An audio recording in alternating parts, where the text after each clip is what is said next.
সাদামাটা আয়োজনে পর্দা উঠল বিপিএল এর দ্বাদশ আসরের উদ্বোধনী দিনে দেখা মেলেনি ট্রফির। বিপিএল গভর্নিং কাউন্সিলের সদস্য সাখাওয়াত হোসেন বলেছেন, ট্রফি মানসম্মত না হওয়ায় পুনরায় বানাতে দেয়া হয়েছে। ট্রফির জন্য বিসিবিকে গুনতে হচ্ছে $25,000, যা দুবাই থেকে আসবে আসরের মাঝামাঝি সময়ে। জাঁকজমক আয়োজন না হওয়ায় ক্ষুব্ধ সিলেটের ক্রিকেট প্রেমীরা।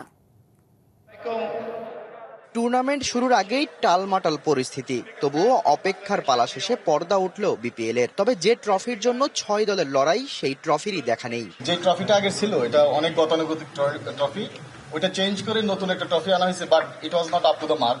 সেই জন্য চেঞ্জ করে আবার ট্রফি আনা হচ্ছে। খুব দ্রুত এই ট্রফিটা আমাদের হাতে আসবে। এই ট্রফিটা অর্ডার করা হয়েছে, ওইটা ডায়মন্ড স্টারের ট্রফি, তো $25,000 এটার ট্রফিটার costing. So for some reason সাখাত ভাই যেটা বললো, ওটা আমাদের রিসিভ করতে একটু ডিলে হচ্ছে, বাট ইনশাল্লাহ ভেরি সুন চলে আসবে। আমরা আশা করি যে ট্রফিটা দেখলে আপনাদের ভালো লাগবে। পূর্ব পরিকল্পনা অনুযায়ী আয়োজনের আনুষ্ঠানিকতা শুরু হয় জাতীয় সঙ্গীতের মাধ্যমে। এরপর হাদির মাগফিরাত কামনায় নীরবতা পালন করেন মাঠে উপস্থিত খেলোয়াড়, কর্মকর্তা ও দর্শকরা। মোনালিসা হেভি ফ্লো 15 পিস প্যাকেটের সাথে 8 পিসের একটি প্যাকেট একদম ফ্রি। এরপর টুর্নামেন্টের আনুষ্ঠানিক উদ্বোধন করেন বিসিবি সভাপতি। 25,000 বেলুনে ছেয়ে যায় সিলেটের আকাশ। দায়সারা এই আয়োজনে ক্ষুব্ধ সিলেটের ক্রিকেট প্রেমীরা। আমরা খুবই হতাশ।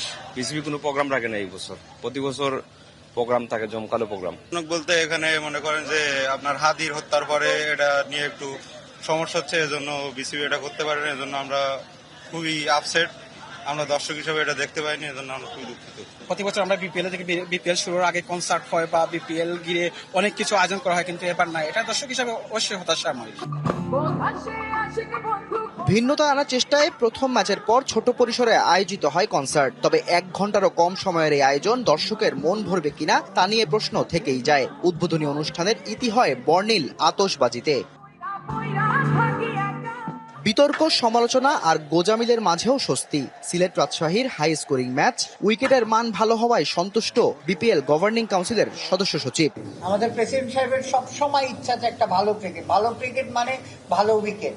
তো আমরা কিন্তু সব জায়গায় রেস দেওয়ার জন্যেই খেয়াল করে দেখেন যে সিলেটে, চিটাগংয়ে, তারপরে ঢাকায়। Shahriar Hossain, DBC news, Sylhet.